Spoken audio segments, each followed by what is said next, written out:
Three, four, five, six, seven, eight. Hello guys, welcome back with me. So today I would like to share to you about Boston Maritime Authority. So let's talk about injuries. Wait, guess, wait. The injuries. Maritime injuries. Working in the maritime industry is often a lucrative and rewarding career, but it's also well known for its high risk environment for accidents and injuries. Regardless of job role, almost every career in the maritime field comes with inherent dangers. Accidents and injuries are a part of the dangers of working in the maritime field, but in many situations can be prevented with the proper safety precautions and training. Most common maritime accidents: falling overboard. Falling overboard not only entails falling while out to sea, but also falling in between vessels while loading cargo or handling fishing gear over from the side of a vessel. To make matters worse, rescue efforts are often difficult, placing other crew members and workers at risk. Drowning, hypothermia, and right of other dangers are possible when falling overboard, slip, and falls. Vessel decks that are slippery, uneven, or cluttered all play into slip and fall accidents. If the slip and fall occurs close to an unguarded edge on the vessel, injuries can be devastating, including concussions, spinal cord injuries, broken bones, and even death. Enclosed spaces. Many maritime workers work in small and/or enclosed spaces, such as storage rooms, cargo areas, chain lockers, and access roads. Being near toxic fumes and areas that lack sufficient oxygen is dangerous, placing these workers at high threatened risk for asphyxia and poisoning. Chemical burns. A vessel engine room and gallery are the most common places that chemical burns occur.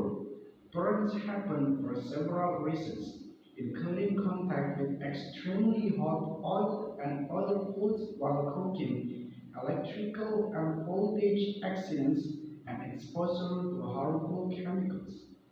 Repetitive use injuries. Maritime workers are often required to perform the same task over and over for prolonged periods of time without the proper breaks and safety training. They are in danger overextension and repetitive motion disorder (RMD). The National Institute of Neurological Disorders and Stroke states that the body parts most susceptible to RMD include the back, neck, hip, legs, and feet, ankles. Inadequate training. Poor training is often the cause of many accidents and injuries. For example, if a seaman is training on how to prevent repetitive use injuries, operate machinery correctly, or how to react during emergency situations, they can easily get hurt. It's the employer's responsibility to ensure all workers are thoroughly trained before beginning any work task. Fishing injuries. Fishing accidents and injuries encompass a wide variety of areas, including shrimpers, crab fishermen, loopers, and more. From 2000 to 2009, over 100 commercial fishermen were killed while working, with over half succumbing to vessel disaster and at 30% falling overboard. Other reasons for fishing injuries include defective equipment, knifing injuries, and lack of safety gear. Dog and pair accidents.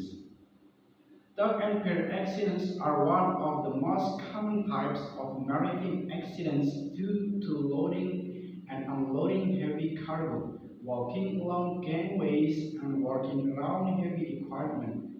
Vehicular accidents are also common among dog and pair injuries. For instance, drivers need to pay special attention when driving through areas in which cargo loading is occurring. Several deaths and devastating injuries happened after a defective cargo struck a moving vehicle.